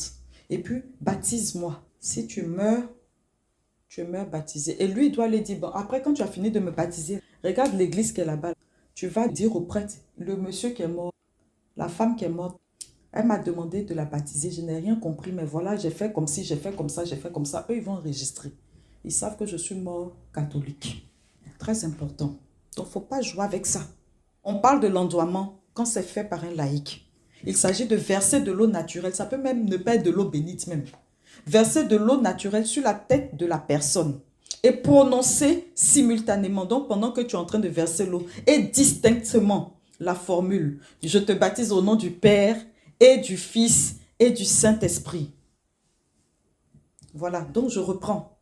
L'ondoiement fait par le laïc ou par la personne même non baptisée, non croyante même, consiste à prendre de l'eau naturelle et de la verser sur la tête de la personne en prononçant simultanément et distinctement. Donc, il faut proclamer, il faut prophétiser cette parole, il faut la proclamer. Je te baptise au nom du Père et du Fils et du Saint-Esprit. On n'a même pas dit de faire signe de croix, on dit juste de verser puis de dire. Et puis, l'Église dit la seule condition quand tu as fait ça, pour que le baptême là soit valide, licite et valide, c'est que celui qui baptise doit vouloir vraiment faire ce que l'Église fait. Même s'il ne comprend pas. Quand je lui ai demandé, il veut faire ce que j'ai dit parce que je crois que l'Église dit qu'il faut faire comme ça. Donc, il doit vouloir, vraiment, c'est l'intention, faire ce que l'Église fait, même sans tout comprendre du mystère. Donc, il ne suffit pas de verser l'eau symboliquement. Il faut avoir l'intention de conférer un vrai baptême chrétien, même si nous-mêmes, on ne l'est pas. Donc, parenthèse, et je le dis quand même, après le baptême d'urgence, quand la personne survit, bon, même si la personne ne survit pas, il faut informer le prêtre. Mais quand la personne survit, en plus d'informer le prêtre, la paroisse, et enfin, on va compléter maintenant le rite à l'église. On parle de supplément de cérémonie, en catéchèse. Donc, c'est vraiment pour que vous ayez, comme on dit toujours, une base. Chris, elle dit, elle aime bien les catéchèses parce que souvent, elle lit, elle ne comprend pas trop. Donc là, elle trouve ça accessible. Donc, on essaye de rendre accessible, mais il faut connaître ces réalités de notre église. Donc, on fait compléter le rite à l'église. On parle de supplément de cérémonie. En ce moment-là, celui qui a reçu l'ondoiement va professer sa foi publique parce qu'il faut maintenant qu'il dise « Je crois en ce que j'ai vécu ». Donc, il va professer sa foi. Il va proclamer sa foi. Et ensuite, il aura l'onction du Saint-Crème. Parce qu'il va maintenant recevoir sa fonction de prêtre, prophète et roi, tout ça. Et puis, il aura la remise du vêtement blanc et du cierge. Donc, tous les autres rites du baptême vont être accomplis. Donc, l'Église ne rebaptise jamais. Le baptême d'urgence est pleinement valide. Il est seulement parachevé. Donc, si la personne est morte, là, elle reçoit, jamais tant aimé, tout ce qu'on fait pour un défunt chrétien. Parce que c'est un baptisé. D'ailleurs, on raconte l'histoire de ce juif qui a été baptisé par sa nourrice. Elle a caché qu'il était baptisé, donc 6 ans après, elle a révélé. Donc, quand le Vatican a appris que ce juif était baptisé, c'était à l'époque, donc pour ne pas qu'on le traite d'apostat, le Vatican l'a enlevé. Donc, il a été éduqué dans les palais du Vatican, il est devenu prêtre. C'est l'histoire, on est en catéchèse, on peut raconter l'histoire. Bon, ça crée des polémiques parce qu'on a quand même enlevé cet enfant-là à sa famille. C'était Pie IX. C'était clair dans sa tête, c'est un catholique. Le catéchisme le dit. En fait, quand l'enfant est en danger, vous qui êtes chrétien là, vous pouvez même le baptiser sans le consentement de ses parents. Parce que vous, ce qui vous importe là, c'est le salut de son âme. Qu'il aurait grandi, vous lui aurez peut-être parlé de Jésus un peu, un peu, un peu, un peu, un peu. Mais là, en train de mourir, s'il meurt, il faut qu'il soit marqué du sceau de la grâce du Christ Jésus. C'est incroyable, hein? En tant que baptisé, vous avez la possibilité d'accompagner des départs. Le prêtre ne peut pas se déplacer. Le frère a besoin du viatique. Vous allez expliquer au prêtre. On vous remet l'hostie. Vous venez lui donner la communion. C'est possible. Bon, après, si tu es un dangereux, tu ne vas pas à la messe tous les jours. Tu allais dire, le prêtre va être inquiet, il ne te voit pas. Or, quand tu es régulier, tu as une vie paroissiale. Quand tu vas voir le prêtre pour dire, ah, mon frère se meurt, il a demandé le viatique. Le prêtre va dire, mais je n'ai pas le temps, je ne peux pas. Il va dire, bon, tiens, va. De toutes les manières, moi, plusieurs fois à l'hôpital, ce sont des laïcs qui sont venus me donner la communion. Donc, si j'étais partie, j'aurais reçu le viatique. Voilà, donc, il ne faut pas négliger votre rôle. Il ne faut pas négliger ce rôle-là. Maintenant, en tant que baptisé, s'il n'y a pas de possibilité sacramentelle, vous avez des moyens. Il y a diverses dévotions. Il ne faut pas priver le mourant des secours de l'église. Parce que vous êtes l'église à côté du mourant. À vous seul. Vous êtes toute l'église aux côtés du mourant. Donc, vous devez être la voix douce et rassurante de l'église à ses côtés. Donc, vous avez la louange, la proclamation de la parole, le rosaire, le chapelet de la divine miséricorde, le chapelet des sept... Il y a tellement de dévotions. Il ne faut pas vous laisser perturber par l'état du mourant. Que son état ne déstabilise pas. L'âme entend et elle sait qu'elle est soutenue. Et c'est un accompagnement important. Ceux qui ont fait les expériences de mort imminente, des émis, pendant le phénomène de décorporation, c'est-à-dire quand l'âme quitte le corps, ce qu'ils disent, en général, ceux qui font ces expériences, ils disent que l'âme entend et perçoit tout ce qui se passe. C'est-à-dire qu'ils arrivent même à voir à 360 degrés ce que l'œil humain ne peut même pas voir. Pendant qu'elle est en train de vivre son agonie, son chemin de décorporation, là, elle entend tout ce que vous faites, elle voit tout ce que vous faites. Donc, quand tu es en train de proclamer la parole de Dieu, ça l'accompagne, c'est-à-dire, ça retient son attention, elle peut dire oui à cela. Donc, il ne faut pas jouer avec ces moments-là. Elle entend. La preuve, elle peut venir quand elle revient, elle te dit, lui, j'ai vu un trou dans tel endroit. Il y a des âmes qui font ça. On dit non, il n'y a jamais eu de trou. Et puis, quand on va regarder, effectivement, il y a un trou. Parce que tu ne t'es même pas rendu compte que derrière cette bibliothèque, il y a un trou. Elle a un regard pénétrant. Elle entend, elle voit, elle perçoit. Donc, il faut lui donner Dieu. Il faut que tout ce qui accompagne son mouvement là, c'est pas la terreur des médecins bien, hé, il est en train de mourir, ah! Ça fait mal, faut pleurer. Mais non, Jésus, meurs avec le nom de Jésus, accepte Jésus. Tu peux proclamer, tu peux prêcher, tu peux faire tout ce que tu veux. On avait un ami et frère très proche de la citadelle, Hervé Sicorotien. Quand il mourait, il est venu là en France. Moi, je venais d'être opérée, donc je ne pouvais pas aller le voir à l'hôpital. D'habitude, quand il venait pour ses traitements, j'étais tout le temps avec lui à l'hôpital. Et là, pour son dernier combat, quand il arrive, moi-même, je sors d'hôpital, donc je ne peux pas. J'étais vraiment alitée. Il m'appelle, il dit, je suis à l'hôpital Saint-Louis. Je ne peux pas aller à Saint-Louis. Sa femme arrive dans la foulée. Et ils sont ensemble à l'hôpital. Je revois ce vendredi soir. Là. Et je lui dis, avec Hervé, on a toujours proclamé le psaume 117, 118. On va le proclamer en boucle autour de lui. Elle m'appelle à un moment donné, puis elle me dit, ah, il est en train de dire des choses, je ne comprends pas. Il se promène au Gabon, il a vu telle chose, il a vu... En fait, c'est pour dire qu'avant que l'âme ne parte du corps, elle a déjà des facultés. Donc, au Gabon, dès qu'il pense à quelqu'un avec qui il a vécu ou bien quelqu'un qu'il aime, il se retrouve là-bas. Et lui, il partageait, il lui parlait, c'est sa femme, donc il lui raconte. Et il raconte tout ce qu'il voit là-bas. Ça s'est avéré juste.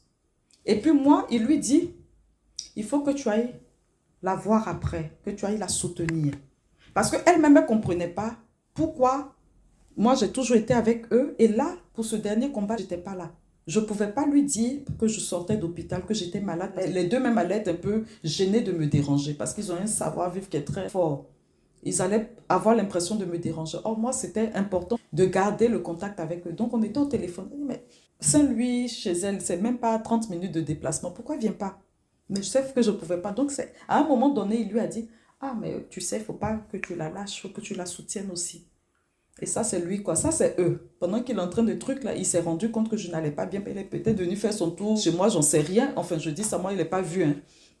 Mais il lui a dit, puisqu'on était au téléphone, tout ce qu'il lui racontait, me racontait. Il dit d'aller te voir, de te soutenir. Je ne sais même pas pourquoi il dit des choses comme ça. Genre, est-ce que tu as besoin de trucs? Et je me suis dit, donc il a dû percevoir que vraiment, je n'étais pas bien.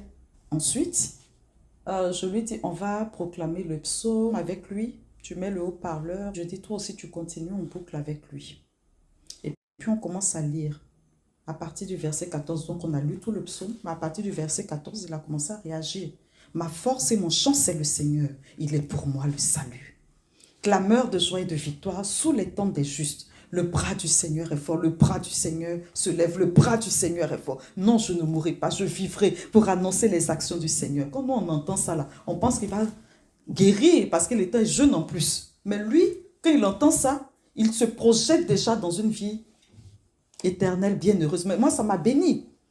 Et puis, il m'a frappé, le Seigneur, il m'a frappé, mais sans me livrer à la mort. Ouvrez-moi les portes de justice. Et ça, c'est là qu'il a insisté pour qu'on proclame.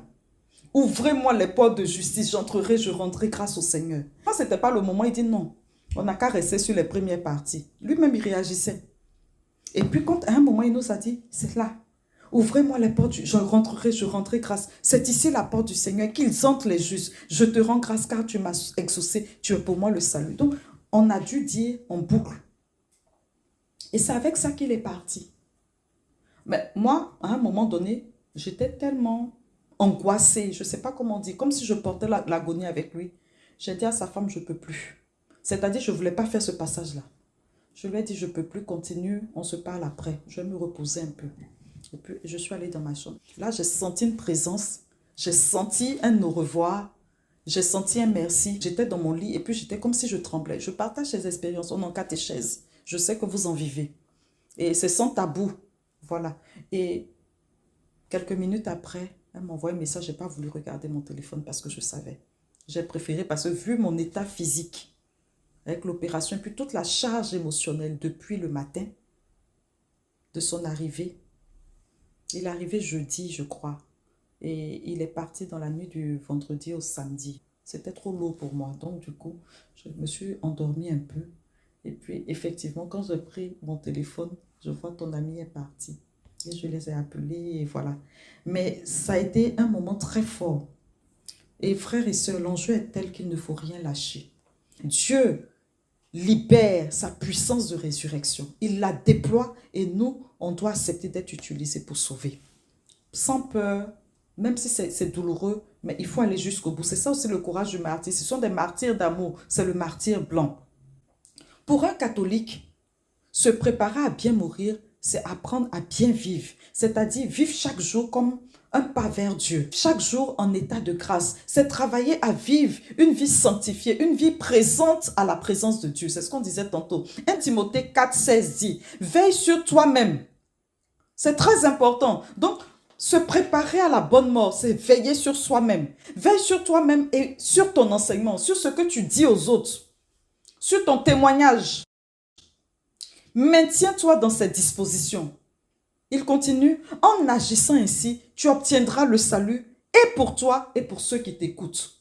Nous avons mission de parler de la part du Seigneur, de témoigner. On n'est pas tous enseignants, on n'est pas tous prédicateurs, mais on est tous des témoins. Et il faut qu'on soit des témoins. Donc on doit être des agents de bénédiction des uns pour les autres. Quand quelqu'un te dit, ah, j'ai passé un bon moment avec toi, parce qu'on a parlé de ce que Dieu fait dans nos vies. Voilà, il faut apprendre, il faut s'exercer. Sur ton enseignement, il faut veiller. Sur ce que ta bouche dit, veille. Tu te maintiens dans cette disposition parce que ça va t'accompagner. Et tu vas obtenir aussi le salut même pour ceux qui t'écoutent. Parce qu'à force de témoigner, de dire ce que Dieu fait pour toi, qui Dieu est pour toi. Non, partage ton expérience avec Dieu. Ce que Dieu fait, on le partage parce que ça peut faire du bien à quelqu'un. Combien de témoignages on ne reçoit pas à partir des expériences qu'on vit? Parce qu'on est une chaîne d'amour, on est connecté. Si je témoigne de comment Dieu a sauvé mon mariage, quelqu'un... Voilà, d'ailleurs, on aurait un témoignage de Carole dans quelques jours. Mais qu'est-ce qu'elle dit? Quand son amie a témoigné de comment Dieu lui a donné un enfant, elle qui était déclarée stérile, elle a su qu'elle pouvait avoir un enfant. Elle s'appuyait là-dessus et effectivement, elle en a eu 2.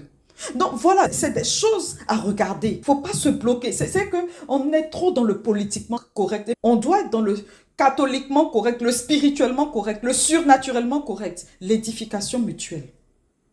Tout ça, ça nous prépare à la bonne mort. Vraiment, il faut prendre soin de toi. Donc par la confession fréquente, pour garder ton âme libre ton âme claire devant Dieu, ça te fait faire l'examen de conscience. L'Eucharistie régulière, qui mange ma chair et boit mon sang, la vie éternelle, c'est une promesse. La vie éternelle est en toi. Tu ne connais pas l'heure, tu communies tous les jours. Le viatique t'accompagne tous les jours. Alléluia. La prière quotidienne, tu vis dans la présence de Dieu. Tu apprends à te rapprocher, à t'unir à lui dans l'oraison, dans la contemplation, dans la méditation de la parole de Dieu. Tu apprends à avoir une communion avec lui à travers les exercices spirituels qu'on peut te donner. Les actes de charité. Il est écrit 1 Pierre 4:8. La charité couvre une multitude de fautes, de péchés. Tu imagines? Et tout ça, tu le fais. Ça te prépare, ça t'accompagne, ça te soutient.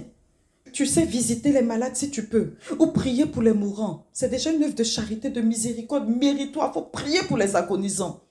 Parce qu'un cœur qui est réconcilié avec Dieu, un cœur qui est réconcilié avec les autres, un cœur qui est réconcilié avec soi-même, un cœur de ce type vit déjà la paix du ciel. Le ciel, c'est maintenant, c'est pas demain. Le ciel a commencé, il dit le royaume est déjà là. Alléluia.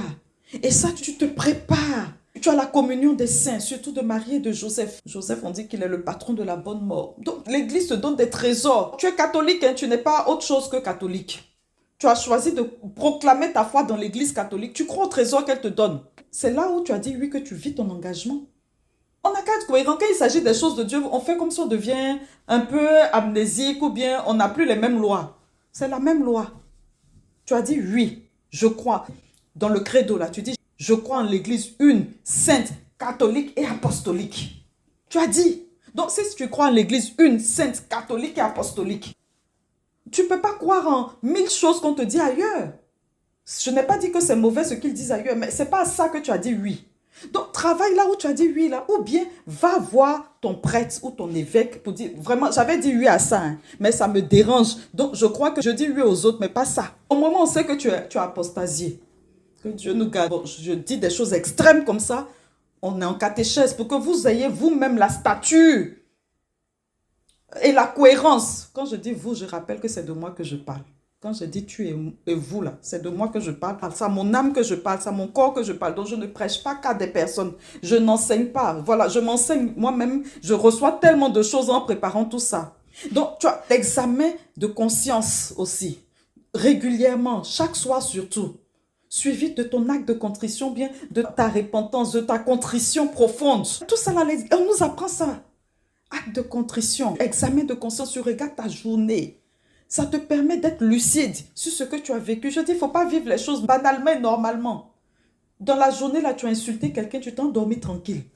C'est normal, quoi. Tu lui as mal parlé, puis tu as la satisfaction de lui avoir mal parlé. Règle ça avant de dormir. Et puis le matin, l'offrande du matin. Seigneur, si ce jour était le dernier, qu'il soit le tien. Je te confie ma journée, je te consacre ma journée. Parce que je ne suis pas maître des secondes de ce jour. Donc, si je suis mort dans la nuit aussi, quand tu as fini ton examen, tu as offert ta nuit. Si je meurs dans cette nuit, que cette nuit soit la tienne. Tu fais ton acte d'offrande.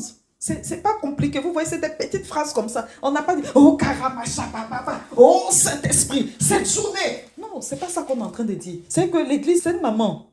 Elle ne va pas te faire vivre des choses trop compliquées. C'est que la fidélité, là, tu la tiens dans les petites choses. Si elle te dit de faire 5 heures de prière pour confier ta journée, c'est du spectacle parce que tu n'as pas tenu longtemps. Mais elle te dit, tu peux dire juste une petite phrase. Seigneur, si cette nuit était la dernière, si ce jour était le dernier, qu'il soit le tien ce jour, qu'elle soit la tienne cette nuit. Seigneur, que jamais je ne sois perdue pour toi. Seigneur, jamais... C'est des petites choses. Ça paraît tellement banal, mais c'est puissant. Puisque c'est à Dieu que tu parles. Tout ce qu'on dit à Dieu, même quand c'est une phrase, c'est puissant. Donc, il faut sortir du folklore. Et puis, il faut rédiger un testament spirituel, si c'est possible. Quelques lignes d'action de grâce, de pardon et d'offrande. Et puis, il faut régler ta vie. À chaque étape, tu règles. Si aujourd'hui, tu es millionnaire, fais un testament pour que quand tu vas mourir, là, tes biens ne tombent pas dans le domaine... Je ferme la parenthèse. Fais le testament, dis je donne tant à l'église, je donne tant à temps, je fais comme ça, n'a qu'à être clair. Voilà quoi, voilà. Il faut cultiver la paix. Si nous vivons pour le Seigneur. C'est clair, tout ça, ça nous permet de vivre dans la paix. Il faut cultiver la paix. Si nous vivons pour le Seigneur. Si nous mourrons pour le Seigneur. Romains 14, 8. Le chrétien n'attend pas la mort comme une fin, mais comme une naissance au ciel. Les saints appelaient ce moment la Pâque personnelle, le passage de la terre à la lumière. Et il y a des prières catholiques traditionnelles qui nous obtiennent la grâce d'une bonne mort. Ce ne sont pas des prières d'agonie, parce que tu es dans l'agonie, ce sont des prières du quotidien. Ce sont des prières de préparation intérieure. Et elles sont dites tout au long de la vie. La prière très ancienne que nos anciens disaient, « En tes mains, Seigneur, je remets mon esprit. Tu m'as racheté, Dieu de vérité. » C'est la prière même du Christ sur la croix, c'est la prière du psaume 30, verset 6. Luc 23, 46. Non, tu peux reprier. Vous voyez, tout ce que je disais, c'est ça. Tu peux prier juste avec les prières même de la parole de Dieu. « En tes mains, Seigneur, je remets mon esprit. » C'est toi qui me rachètes, Dieu de vérité. Tu peux faire un acte d'abandon, forme brève, tout au long de ta vie. Tu peux dire, mon Dieu, tout est en tes mains, fais de moi ce qui te plaît. Tu peux dire ton acte de contrition. Si la dévotion te conduit vers là, tu vois, il y a plein de choses. Tu peux prier comme nos parents, nos anciens priaient. Et dans l'ancienne formule de la litanie des saints, on dit, de la mort subite et imprévue, délivre-nous Seigneur. Voilà, parce que mourir sans être préparé est considéré comme l'un des plus grands périls spirituels. Donc, tu peux te préparer. Déjà, ton aujourd'hui prépare tes lendemains en Dieu. Et puis, on a la prière Maman Marie. L'Ave Maria est une prière quotidienne qui prépare la bonne mort. Une prière dans laquelle on demande explicitement la grâce du dernier instant. Sainte Marie, Mère de Dieu, prie pour nous, pauvres pécheurs, maintenant et à l'heure de notre mort. L'Église fait donc demander chaque jour la grâce ultime, comme si la mort pouvait être aujourd'hui. C'est une éducation intérieure et mourir dans la prière sous le regard de Marie, tu ne t'en rends même pas compte. À force de le dire, c'est une discipline. Ça fait que, comme ils disent, celui qui a dit ça toute sa vie, là, au moment de la mort, là, ça devient normal pour lui de dire, prie pour moi, maman. De nombreux saints comme Alphonse de Liguori, Saint Louis Grignon de Montfort, Saint Jean Bosco racontent que Marie assiste les âmes fidèles au dernier moment, surtout celles qui l'ont aimée et invoquée durant leur vie. Saint Alphonse dit, aucune âme qui a été fidèle à Marie ne meurt sans être secourue par elle. Et vous avez vu que même dans la prière de départ, on dit que Marie, les anges, tout ça viennent à ta rencontre. Le démon cherche à troubler la paix. Il ne faut jamais l'oublier. Marie, les anges viennent au contraire rassurer l'âme. Rappelons-nous que Marie est celle qui écrase la tête du serpent. Donc quand elle est là, à notre chevet, là, bonne maman, qui va avoir accès à nos vies? Le rôle de Marie dans le combat, c'est précisément à l'heure de notre mort parce qu'elle a vaincu le désespoir au pied de la croix. Elle est la mère qui a vu Jésus mourir sans désespérer, qui a gardé la foi quand tout semblait perdu, qui est restée debout. C'est pourquoi l'Église l'a pris comme soutien au moment de la mort. C'est un soutien de foi. Sainte Marie, Mère de Dieu, priez pour nous, pauvres pécheurs, maintenant et à l'heure de notre mort. L'Ave Maria est une discipline spirituelle qui forge en nous la fidélité. Alléluia. Celui qui dans la vie s'est tourné vers elle maintenant se tournera vers elle à l'heure de la mort de manière naturelle. Ainsi, au moment du combat, la mémoire du cœur refait ce mouvement de confiance après toute la vie. Saint Alphonse de Liguori, dans les gloires de Marie, dit que le démon redouble de fureur à l'heure de la mort, sachant qu'il lui reste peu de temps. Mais s'il voit l'âme protégée par Marie, il ne peut rien. Et quiconque meurt sous le manteau de Marie ne périra pas.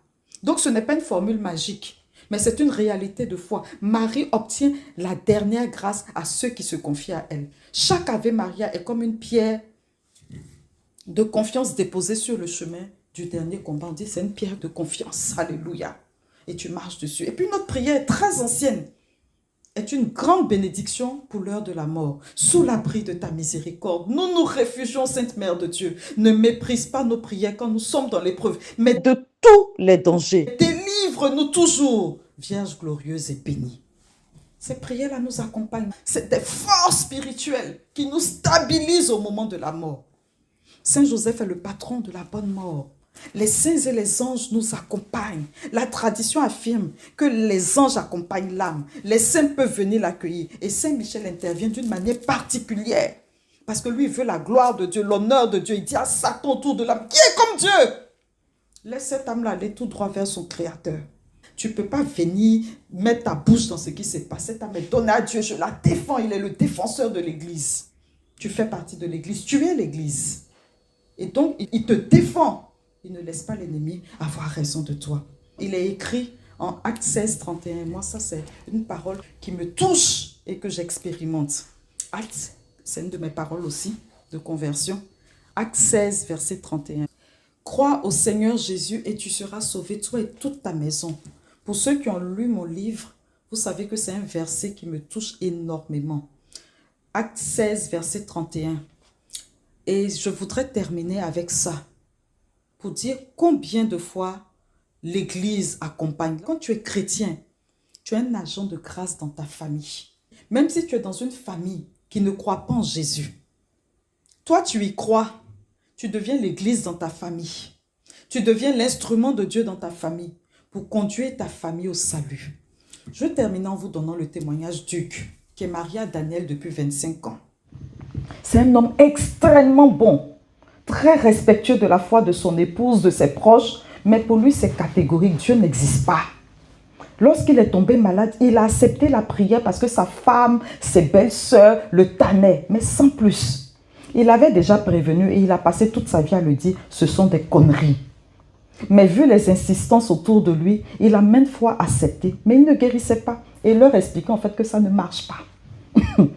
Un jour, son épouse et ses belles-sœurs chrétiennes lui ont demandé, si tu guérissais Hugues après la prière, est-ce que tu donnerais ta vie à Jésus? Il a dit non. Il a répondu de manière catégorique non, parce que ça peut être de l'ordre de la nature. Ça peut être beaucoup d'autres choses. Donc vraiment, arrêtez avec vos conneries, mais bon, pour vous faire plaisir, j'y vais quoi.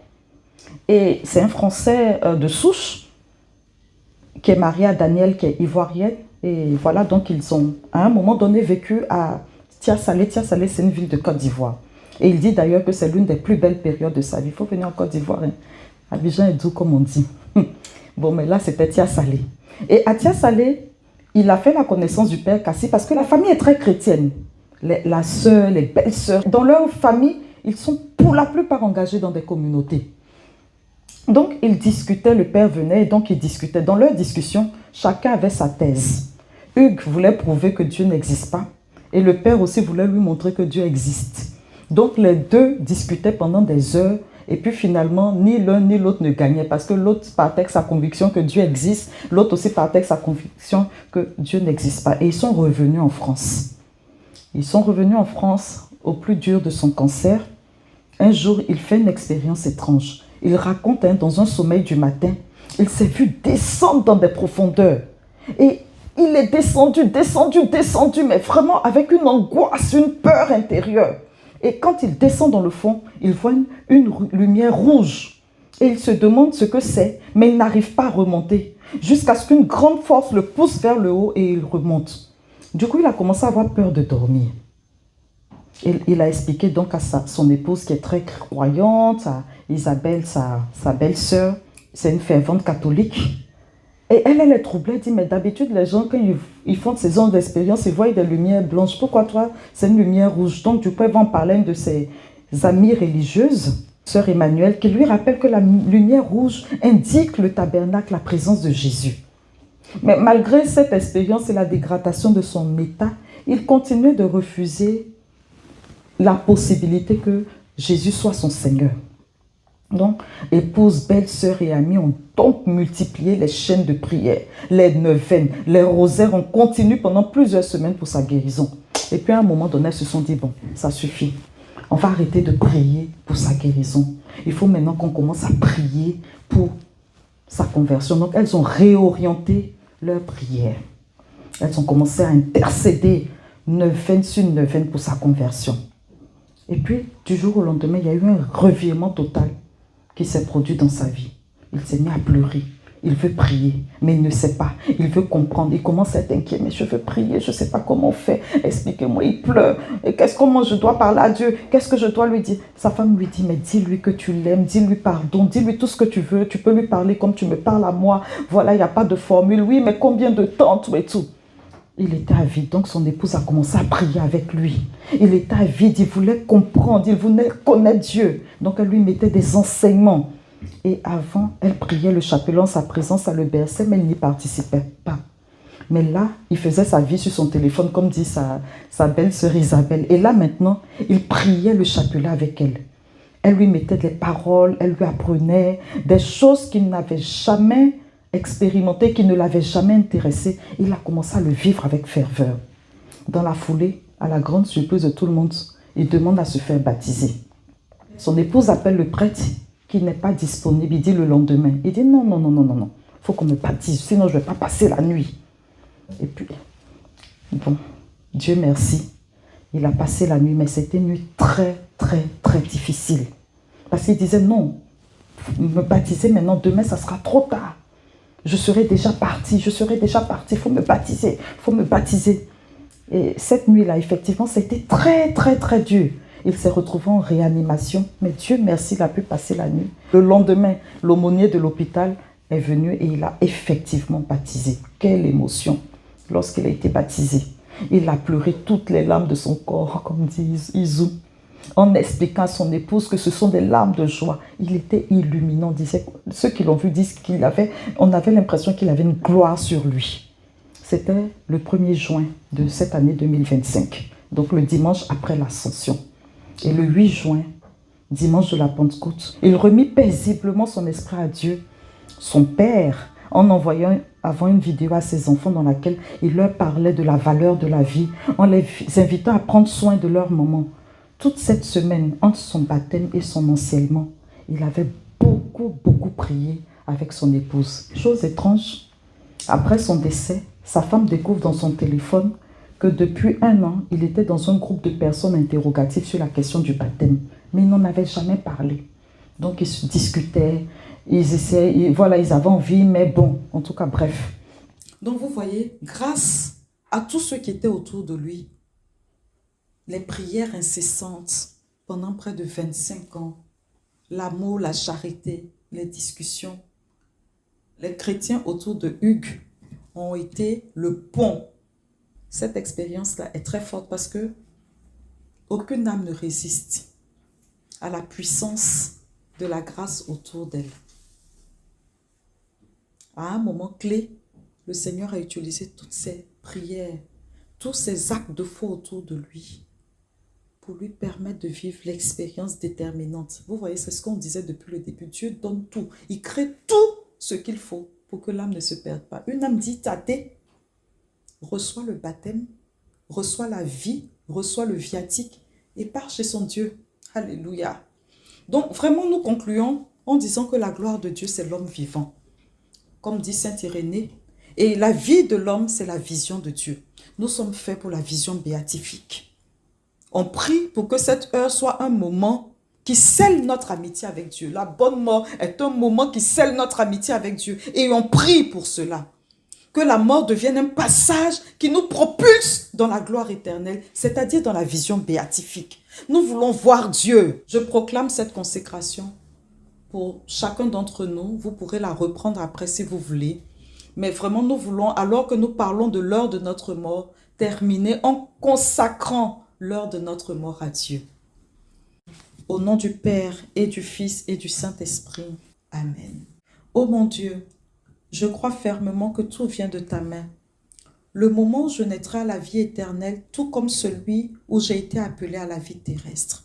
Dès maintenant, en présence de ma très sainte mère, maman Marie, et de Saint Joseph, ton fidèle serviteur, je te consacre l'heure, la manière et les circonstances de ma mort. Je les accepte d'avance comme l'instant choisi par ton amour et je t'offre cette mort en union avec celle de Jésus, mon Sauveur, pour la gloire de ton nom et le salut de mon âme. Je renonce à moi-même, à mes craintes et à mes résistances. Je me livre entièrement à ta miséricordieuse providence. Sainte Marie, Mère de Dieu, tu es ma mère encore plus à l'heure dernière. Enveloppe mon âme dans ton manteau et conduis-la jusqu'à Jésus. Saint Joseph, patron de la bonne mort, gardien fidèle des mourants, reçois mon dernier souffle et présente-moi à Jésus, au Père des miséricordes. Ange de Dieu, guide et protecteur donné par le ciel, assiste-moi dans le dernier combat, afin que je m'endorme dans la paix du Seigneur. Mon Dieu, reçois ma mort comme un acte d'amour et fais qu'elle soit l'entrée dans ta vie éternelle. Seigneur Jésus, quand viendra pour moi l'heure du combat, sois ma force et ma lumière. Que ton nom soit sur mes lèvres, que ta croix soit dans mon cœur, que ni la peur, ni le mensonge ne m'éloignent de toi. En ta miséricorde, je me confie et je m'abandonne entre tes mains. Toi qui vis et règnes avec le Père dans l'unité du Saint-Esprit, Dieu pour les siècles des siècles. Amen. Au nom du Père et du Fils et du Saint-Esprit. Viens, Esprit de Dieu, nous t'invitons.